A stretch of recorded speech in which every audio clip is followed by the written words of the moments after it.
everybody. It's us again. Hi there. It's Daria and Ivy of Not So Giant Women. Getting into the swing of season 2 over here. And we're about to take a joyride. Bugger, I was going to say it. Oh, you can say it. We're about to take a joyride.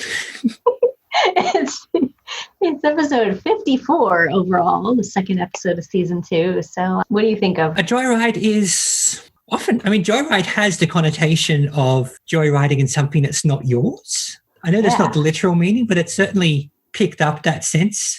Mm-hmm. So whether someone's borrowing something, maybe, I don't know, maybe there's a bit of leftover spaceship someone shouldn't play with, or maybe it's less usual meaning and someone's just riding something for fun. But like I said, we could do have some joy in our characters' lives at the minute, so let's see what we go. Hooray! We are the crystal gems. We'll always save the day. And if you think we can,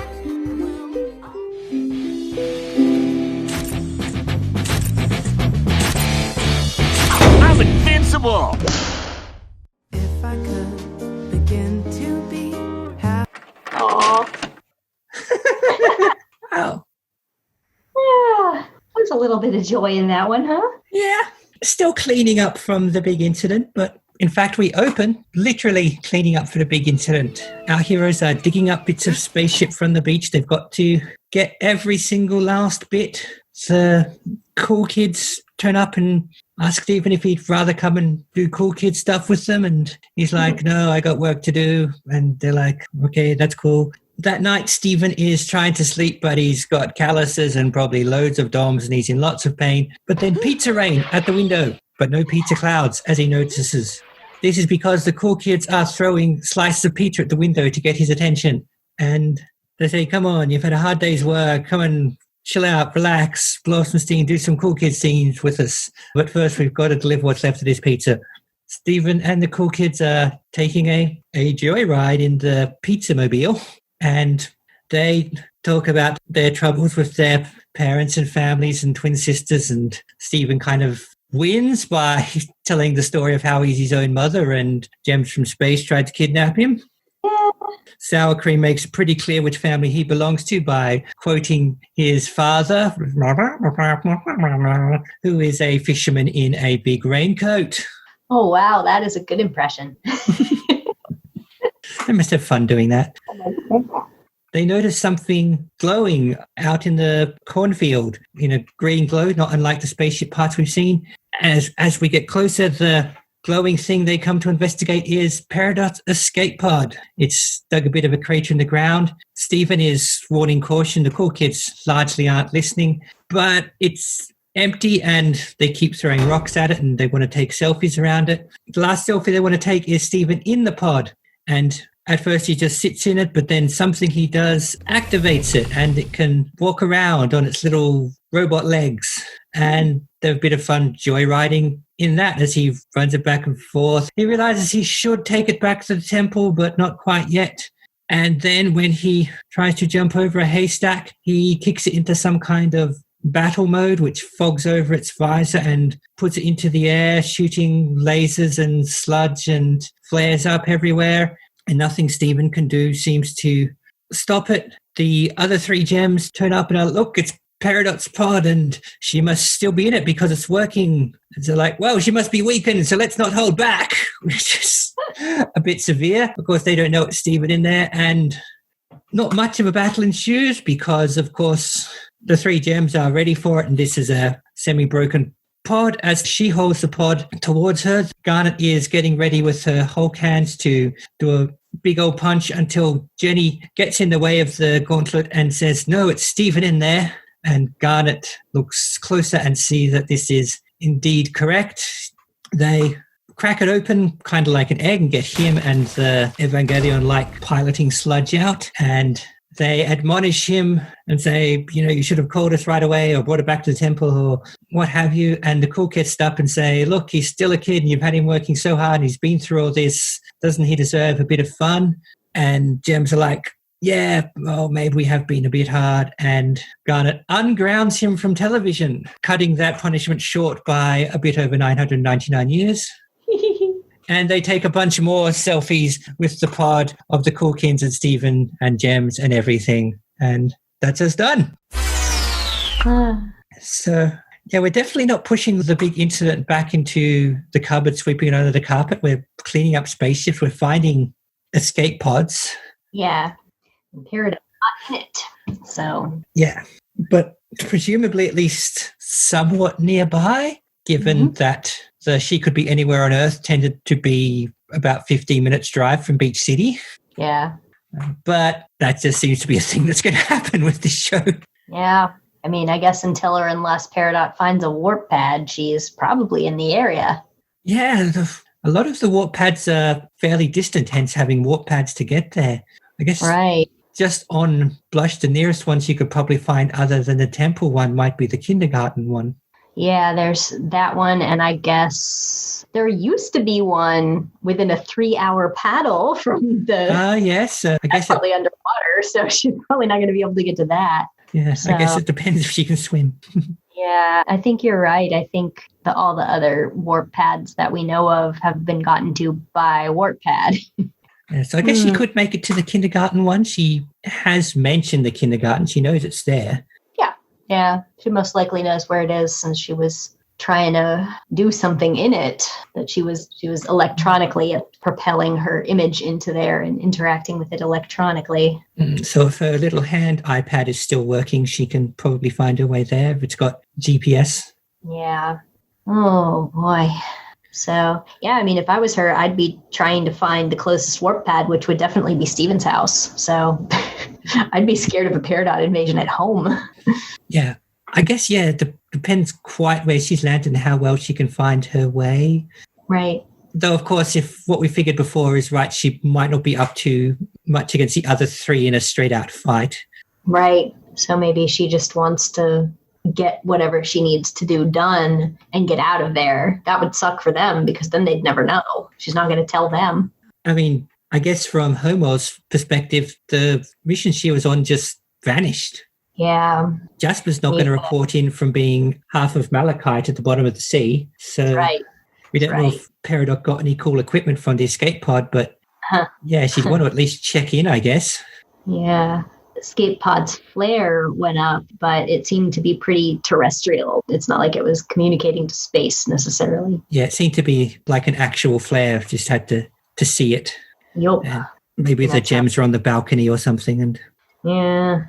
Oh, so yeah, she's out there somewhere, and that's, I guess, the only sort of plotty thing that happened is we know she landed somewhere nearby, and she's not nearby now. She's somewhere else. They didn't find her gem lying in the grass or something. Yeah. So now cleaned up the gem ship, and they now have a sort of working homeworld grade modern escape pod. Which at least would be able to give them an idea of where Homeworld's at. Yeah. Give that to Pearl. Let her play with it. Yeah, that'd make sense. But they'll probably put it in Amethyst's room, so she'll never get around to playing with it because it'll get lost in a pile of junk. She'll turn that space hopper into a space hopper. I can see her doing that. Sure. Well, we kind of followed on last week of Stephen learning not to be so hard on himself. Now the others have to learn not to be so hard on him. Mm-hmm. Yeah. It's kind of interesting to see the cool kids coming to want to hang out with him, like explicitly seeking him out 2 different times. So we want to hang out with Steven Universe. They're not coming for Lars. They're coming for Steven. Yeah. One of my thoughts when they came along was, suck it, Lars. Yeah. They just want to hang with Steven, which this episode originally aired before they aired Shirt Club, which I think it doesn't make everything terrible, but it would make it really weird to watch Buck Dewey act like that, like he did in Shirt Club after this. It makes more sense that he's acting like this after Shirt Club. And that he finds to be, a cool kid that he wants to hang with and, break rules with. And they probably, even if they don't 100% know what's going on, they probably saw him working at the beach all day and thought, look, let's give him a break. Yeah, maybe. I mean, even if you don't know what the pieces of spaceship are, you can see that the poor guy's been digging them up and pulling them and sweating himself to pieces all day. Yeah, I'm sure he appreciates being included, but to be honest, I feel like the gems could have cleaned that up themselves without his help very easily. Yeah. Considering they don't have to deal with sore muscles and calluses. Just like, throw Amethyst out there to dig stuff up like a dog, like she was, and Garnet will carry it all home. Well, maybe it's a bit of a gesture of, well, you said you wanted to be included a few episodes ago, and that means in the menial labor as well.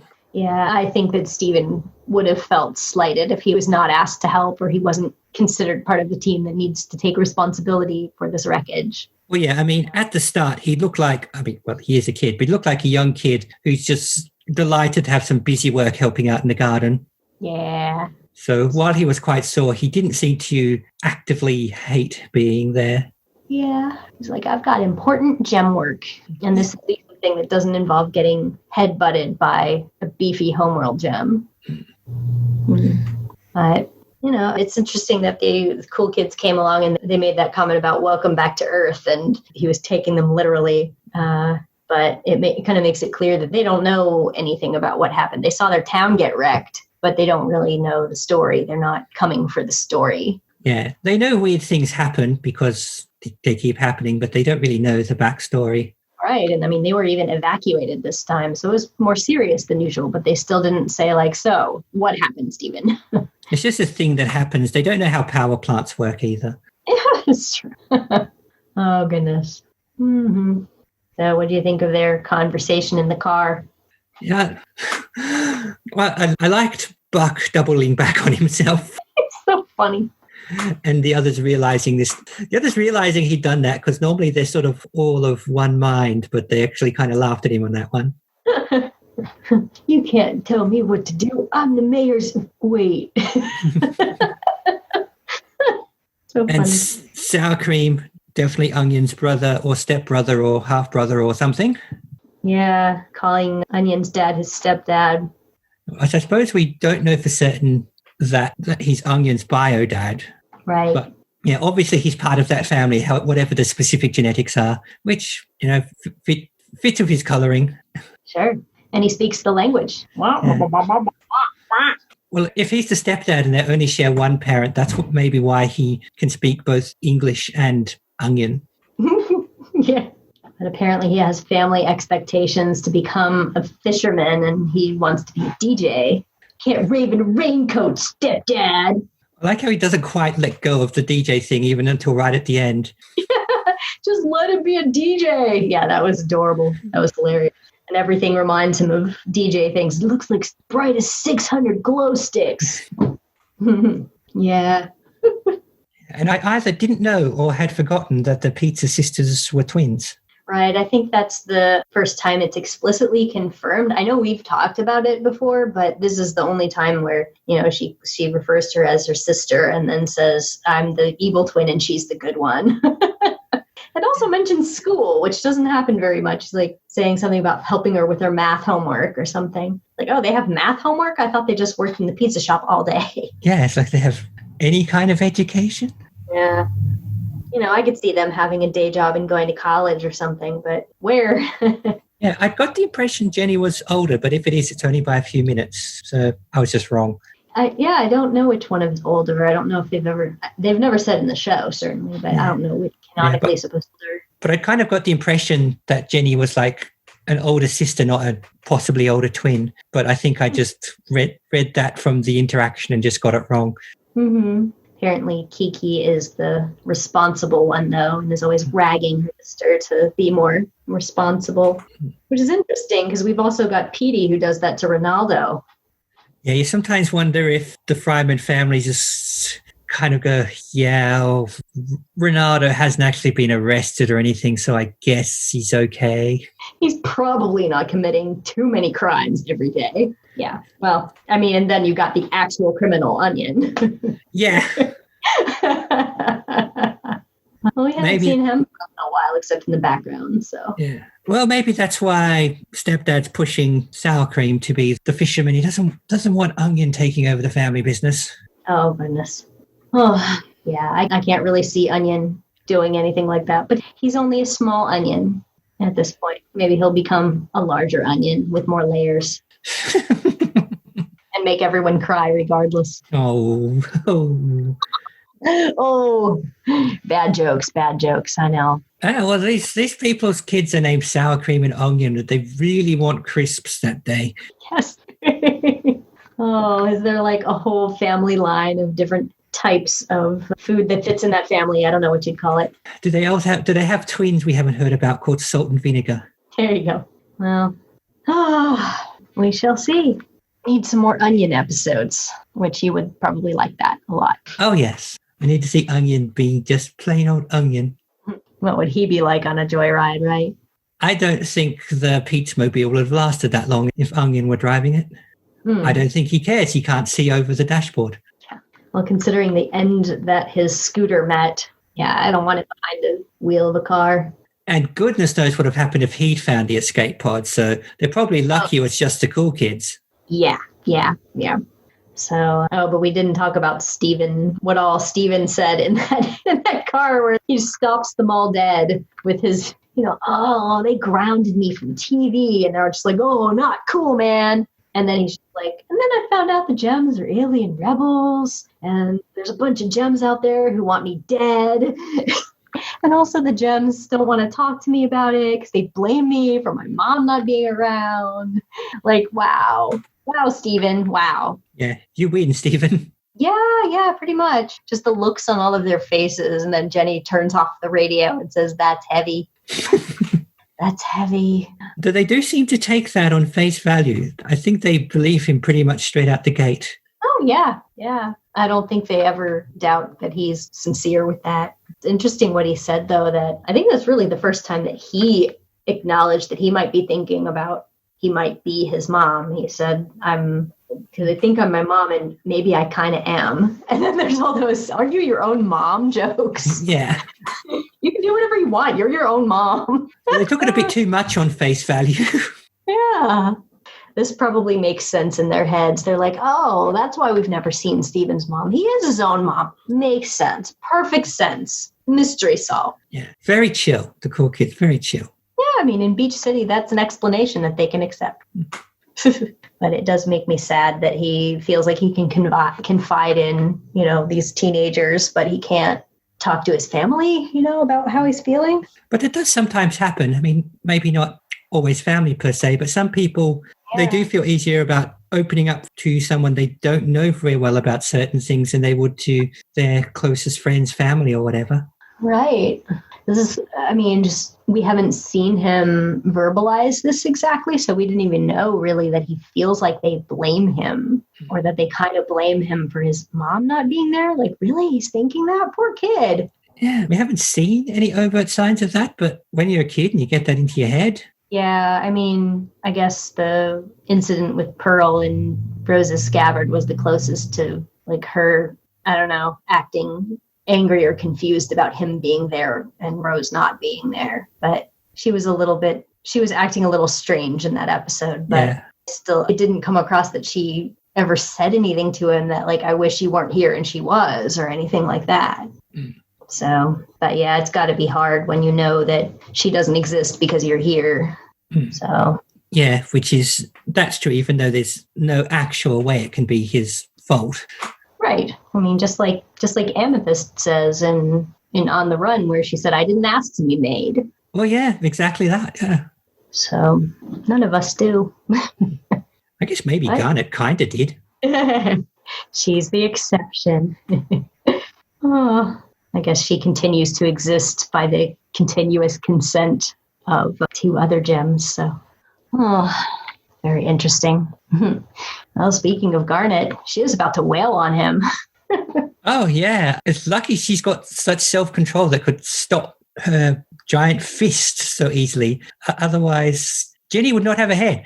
Jenny would not have a head. Jenny was brave to do that, but maybe it wasn't so smart. But it was good that she was willing to take that risk for Steven. And yeah, that Garnet has reflexes like that. Yeah, the gems were the crystal gems were obviously in the moment and just not hearing the cool kids call out until they stepped right in.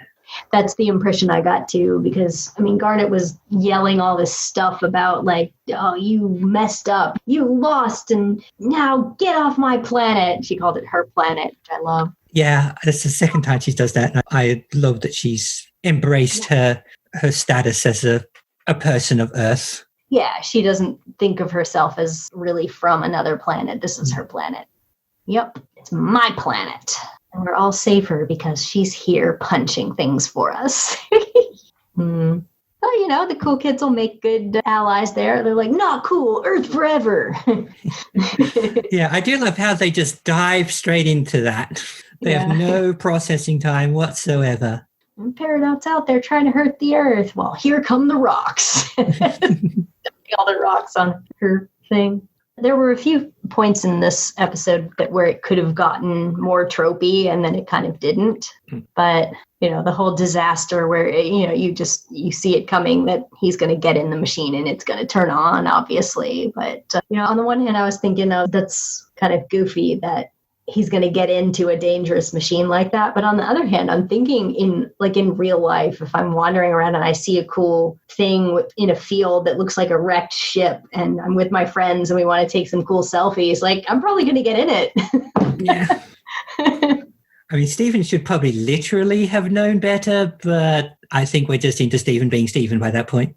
Plus, he did say a few times, we shouldn't play with it. I need to get this back to the gems. This is a dangerous machine. He made the right noises. He just was convinced to have some fun first. Yeah, and he didn't follow through as soon as he might have. Yeah. Mm-hmm. Peer pressure.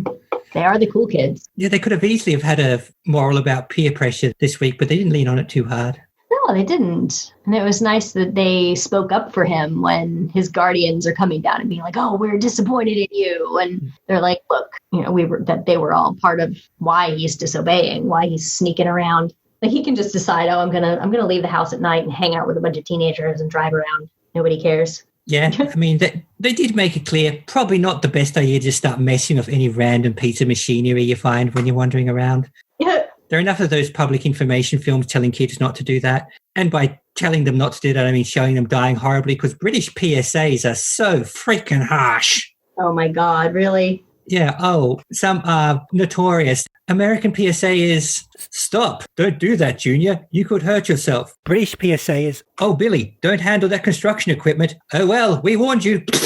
Wow. Talking more now to listeners with a strong stomach, but if you really want to see how creative and on-the-nose harsh they can be, look up something called the finishing line. Oh, Lord. It's a PSA telling kids not to play on the railway by showing kids playing on the railway. Really? And, yeah, not all the kids... Happens. Yeah, not all the kids make it to the end of the short. Yikes. I won't be looking that up. Everyone else is free to do so. At first I was going to say you should look up, and I thought, no, Ivy should not look up. I think you've already figured out that if I'm horrified by Fribo, probably shouldn't. No, yeah. You should not look up British PSAs. Noted. Thank you. They don't mess around by pretending an egg is your brain on drugs. Oh, God. I remember that. That was everywhere. It was so everywhere, it didn't even come out here, and I still remember it. I legit saw that on afternoon TV. This is your brain on drugs. Any questions? I've got some questions. Does my brain look like that? After drugs, it does. Oh, well, thank you for that. Had that coming. Oh. But do you have any other questions for me this week? Oh, wait! I have loads more probing questions to ask! Do I have any other questions for you, like the probing kind? Yep, booyah, segue.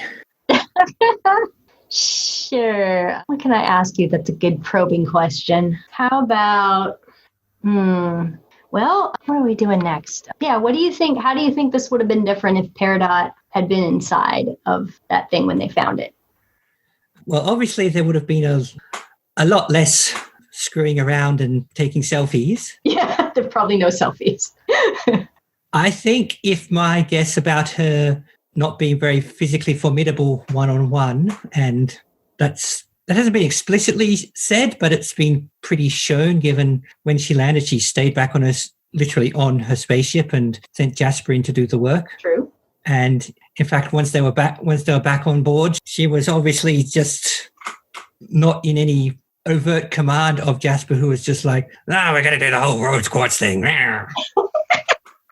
So I think that I could imagine that being where Stephen's going something like, oh no, it's Peridot. And then realizing that there's not much of a fight to be had. So she might have had to simply run. Depending what state her escape pod is for actually going anywhere, she might have had to abandon it and run herself. I don't think we've seen any indication she has a gem weapon, just like iPads and stuff. So Yeah. Unless she's going to like hack Steven's Facebook or something. Yeah, you're right. I think the only time we've really seen her be scary is when she has some other machine's laser to point at someone or one of those destabilizer things. I think her threat is because she represents a piece of homeworld here on Earth rather than any... If she were completely cut off from homeworld, no chance of communicating or resources, or they just wrote off the mission, then I think the Dems would probably be able to go, look, just keep an eye on it and make sure it doesn't do anything too silly, but really just leave her. I mean, if it had been Jasper, who for now is at least ostensibly dealt with, struggling as half of some hate mind under the sea, then they go, okay, Jasper is a veteran soldier and big and beefy and obviously pretty belligerent and hostile, whereas Peridot is more kind of crabby. Right.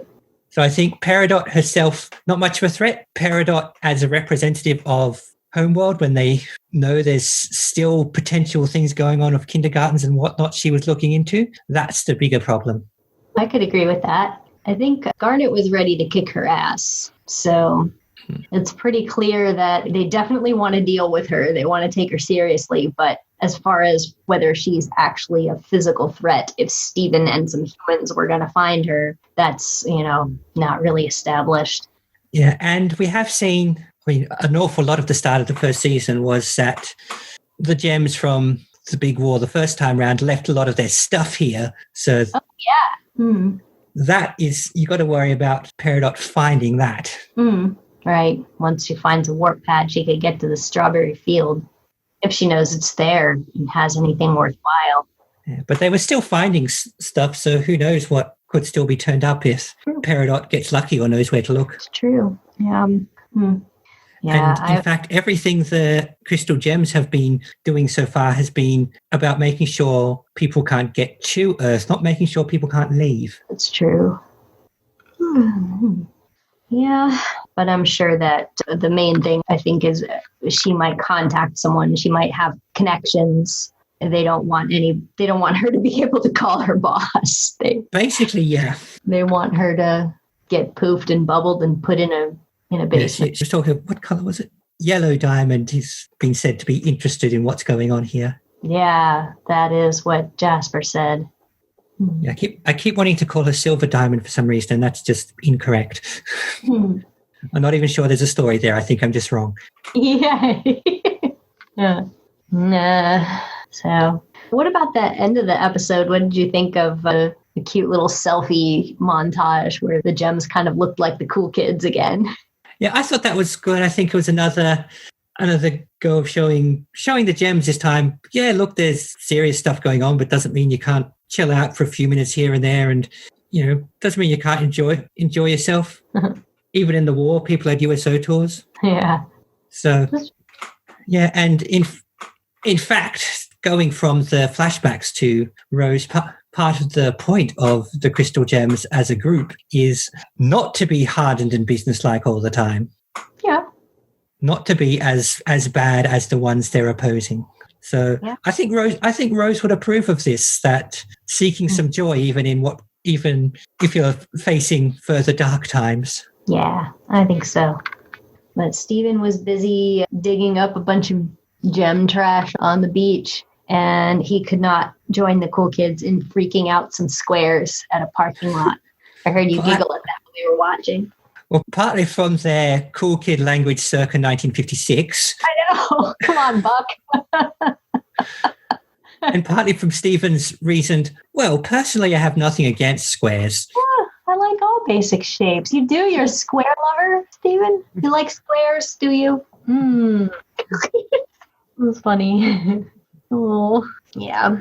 I wonder if after the cool kids kind of stood up for him and stuff, if the gems kind of got a reality check that Steven is a kid. Like, remember, he's a kid. They're like, you know what? You can have your TV back. Yeah. Well, they're finding that middle ground between, Stephen should be involved in this because it affects him, and Stephen is a kid, so don't try to turn him into a hardened battle trooper. Yeah. And let him watch Under the Knife. Well, Connie still can't watch Under the Knife at home, but now Stephen can. Well, see, Connie's been missing out too because she watches it at Stephen's place, and Stephen's not been able to watch. Yeah, how's she going to do it? So, I don't know if they have some kind of on-demand service in Beach City, so they've got so much catching up to do. Yeah. Oh, goodness. It's true. Maybe they can find it on the internet. Pearl would not let them torrent. Maybe they could convince her that it's something else that they're doing. She kind of strikes me as like Pearl is technologically capable, but she would also probably deal with human technology the way like your grandma does.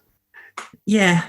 I think she comprehends how, put it this way, I think she comprehends how the internet works, but not how the web works, if you see what I mean. I think so.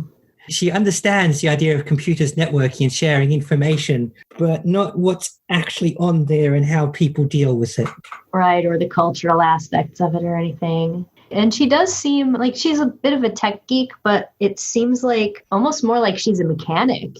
She's built a spaceship. She fixed Greg's van, which very interesting. She's been more hardware than software. Yeah, it's got to be said. And she piloted the ship as it was crashing. She was piloting the ship to try to get it to go back home, interfacing with it. Sort of. I really liked that bit. So stepping up, bringing her tech skills to the table when it's needed.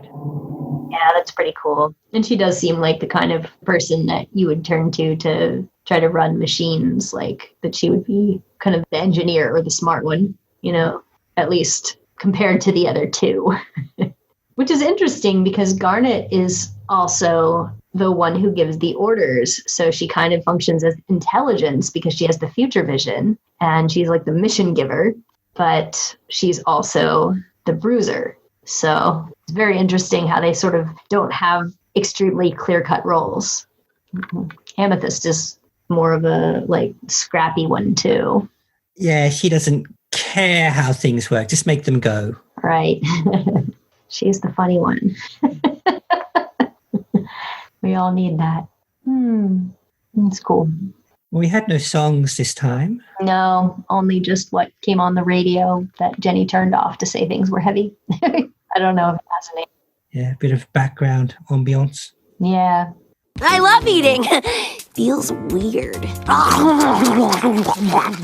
And the food was more pizza. Yeah, didn't make any pizza clouds or pizza rain. I had back in, I guess, episode 10, I did fish stew pizza. If anyone would like to make a fish stew pizza and fling it out a window, you can be my guest. Well, that's another thing I didn't mention, how funny it was that they were saying they were going to deliver the rest of that pizza to Mr. Smiley. Really?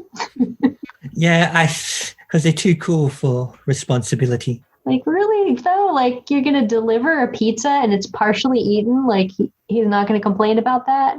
Unless they've always been out to Mr. Smiley and he thinks fish stew pizza gives great pie, but don't know why they always just bring it in halves. He's been paying by the slice. Yeah. I've noticed how often animated pizzas are pepperoni or something that looks like it. Mm-hmm. Yeah. I believe this one was pepperoni, right? Yeah. Certainly some kind of red circle, and they talked about the car smelling like pepperoni. Mm-hmm.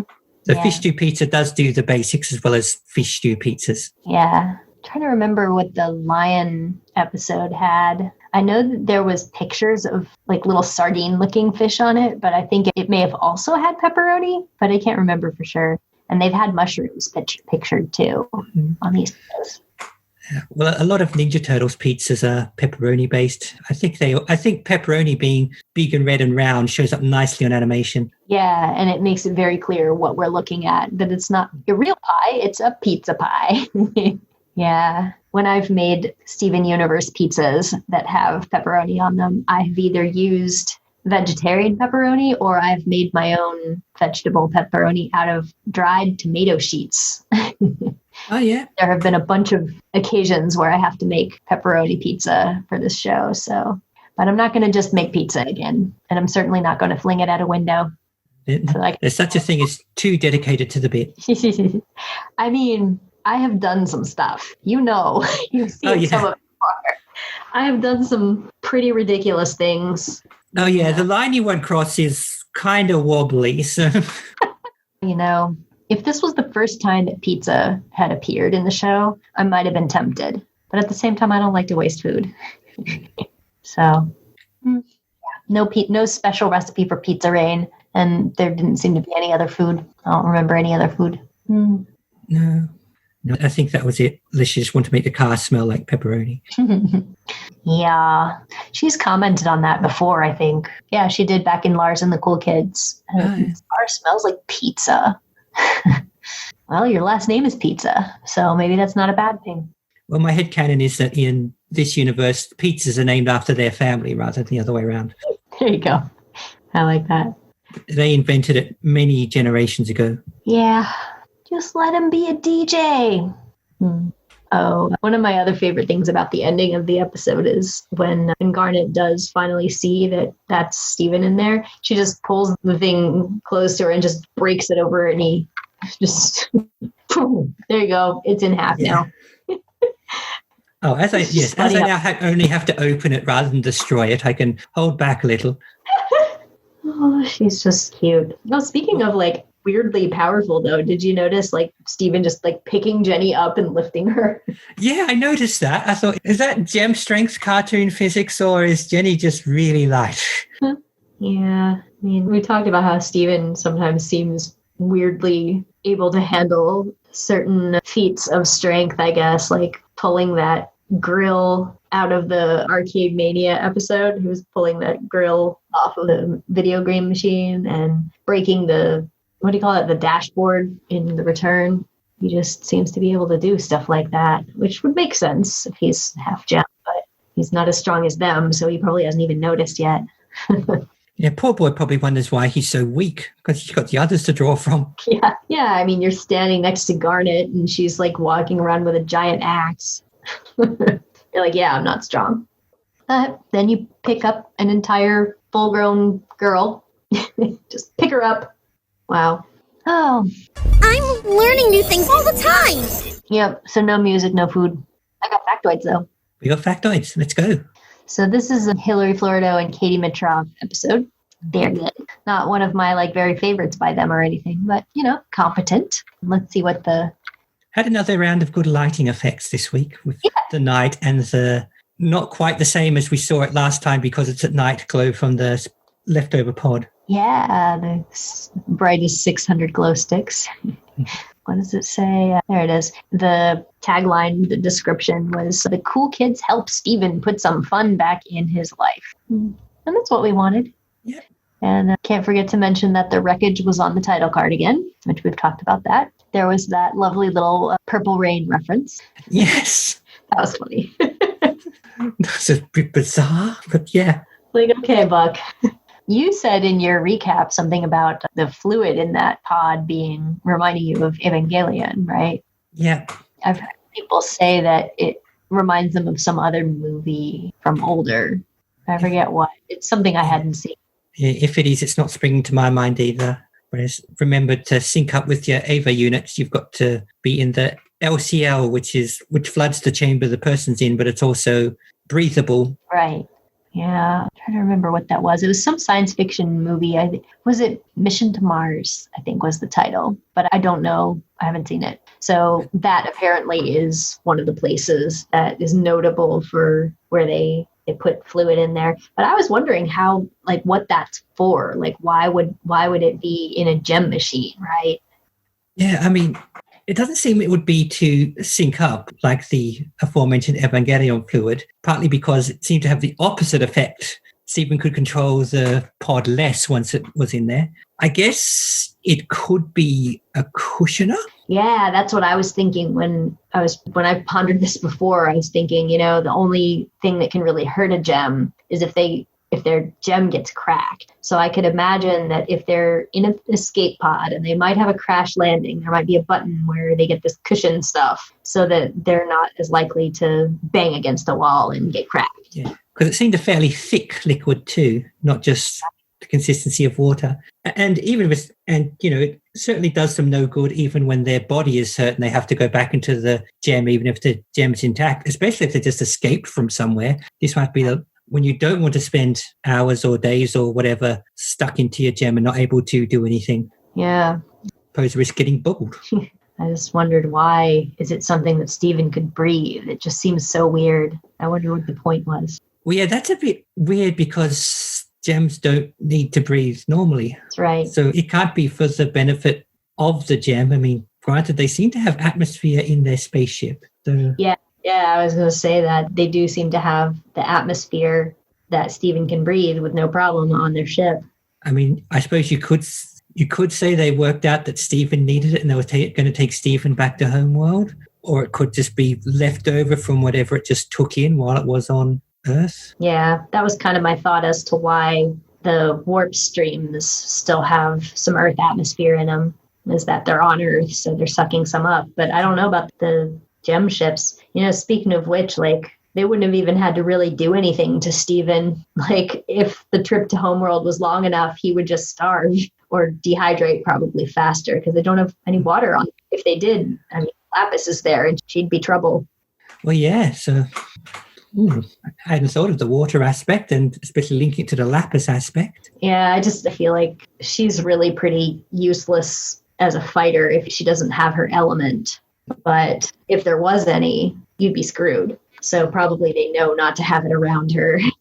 Yeah. Well, I guess there must be water or something like it on Homeworld. Otherwise, she would not really have that ability, or at least have no idea that she did. Mm-hmm. Yeah. It would be odd to have an ability to manipulate a substance which is simply not found on your planet at all. Right, yeah. Yeah, that's what I thought. That there would it could be that coincidentally, whatever atmosphere Homeworld has happens to be human breathable, even if the gems aren't actually breathing it. Yeah. But none of this answers why can you breathe the sludge in the pod, because... Yeah, it doesn't make sense. And then you have inside of Lion, there's air, but not something Stephen can breathe, so... Yeah, which absolutely underlines Stephen does need to breathe, so he hasn't just discovered his gem power of not breathing for long periods or something. Yeah, I'm pretty sure that they didn't do it for him because they thought he would be imprisoned by the energy field of that thing, and he just walked through it. So they don't know what his organic body can do. That's what I think. It's my opinion. It's my interpretation as a Steven Universe nerd. Yeah, I'm confused about the sludge because then it didn't do anything. It didn't serve any purpose, you know? I can go with the cushioning thing, but yeah, the breathing... Yeah, if it had been necessary for something in the plot, I would have been like, okay, this is just something that happens, but they didn't need it for anything. It just is something that happened to him while he was in there. Maybe I just thought the visual of Garnet cracking it open like an egg and it all pouring out was too cool. Yeah, either that or maybe it stopped the sound or something. Like, that's why she couldn't hear him. I don't know.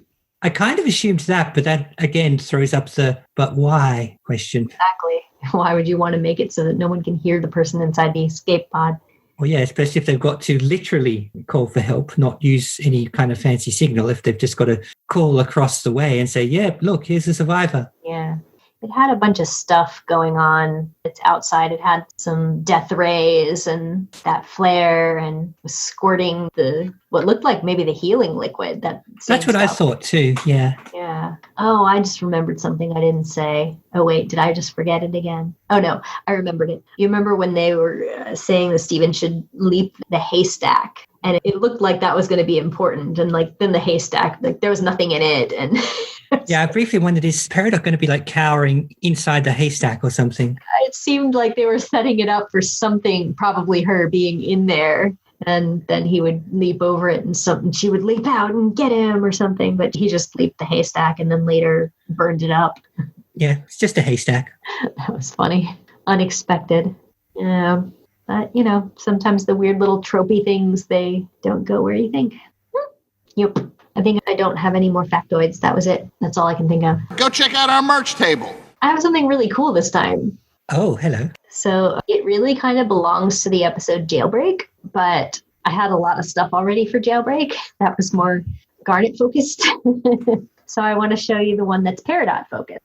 So this is my cool toy, and here it is. It's Peridot. Oh, hello, Peridot. Can you see that okay on my camera? This is the McFarlane toy that it's a buildable. So I put this together from like a Lego-ish set. And she comes off, of course, and she has a gem destabilizer that has a lot of detail. Does too, yeah. Look at her angry face. So she's pretty detailed. Look at all those yellow diamonds on her. I guess her back isn't as detailed, but she has the right like hair pyramid. She's cool looking. So, but yeah, this is the little jail cell looking thing that they were in.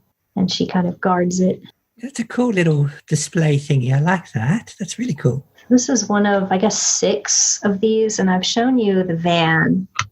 And I show you other ones. I'm trying to remember if I showed you other McFarlane toys. But they have like 6 of these. So did I show you the pearl one? I'm trying to remember now. But I'm not sure which one's which, yeah. I definitely couldn't show you this one until after Jailbreak. But I waited for this episode to show you this one since it was sort of Peridot focused, even though we did not get to see Peridot herself. Her presence was felt. Yeah. So do you feel like this is a situation where we're going to be strung along for a long time before we actually get to see her, or do you think we'll see her soon? Originally, I would have said the stringing along thing, but because we're 2 episodes post Jailbreak and still dealing with post Jailbreak things, I could see them carrying on and finding her, encountering her. Any guesses how much longer then? We're on episode 54. Oh, when will we see her again? Yeah. Playing with my toy over here. Yeah, I think it'll either happen right away or they will string it out. I think it's a... No Peridot till season 4. Yeah. Well, do you think we'll see her, or do you think we'll deal with Malachite first? I think we'll see her first. They seem to be letting Malachite rest, story-wise. Yeah. Let them deal with that. Yeah, they've kind of brushed on... They've talked about Peridot a lot, and Malachite seems to be dealt with, so... Okay. It seems that whether they're going to try to rescue Lapis or unfuse, or if Malachite's going to take over herself and break free, it seems it's not something they expect to be happening anytime soon. Yeah, it does seem like they're a little more concerned about what Peridot is up to. It could be that they're going, well, trapped at the bottom of the ocean is trapped at the bottom of the ocean no matter what, so... See that? Oh, there's so many, like, conspiracy theories at this point in the fandom, like what was going to happen. And Peridot doesn't know that happened to them. No, it's unlikely she got that particular update. She was already escaped and no one's been able to find her since. I wonder what she'll think of that. What she'll think of Jasper and Lapis fusing and then Lapis betraying Jasper. Or maybe she'd just be like, oh, she's green like me.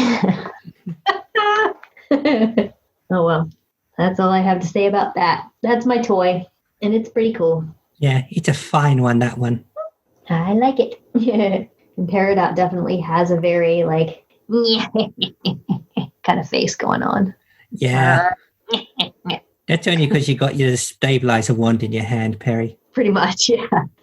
Otherwise, she's probably not all that intimidating, right?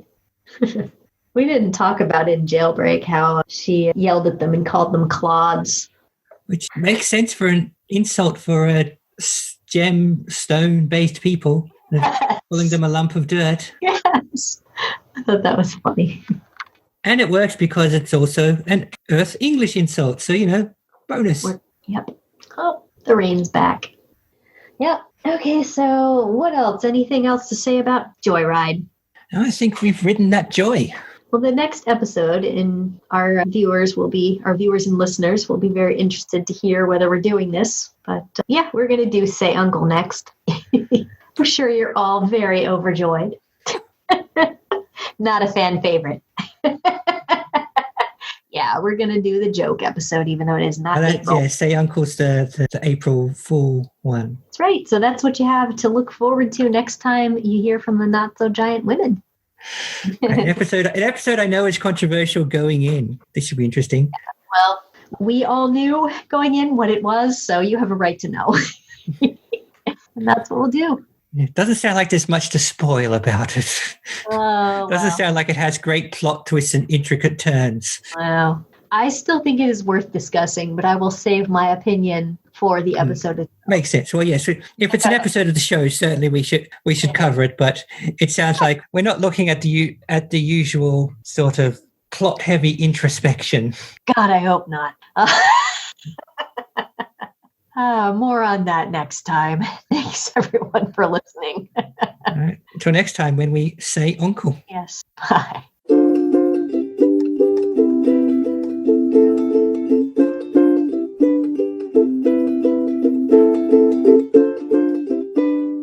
You've been listening to Ivy and Daria on Not So Giant Women.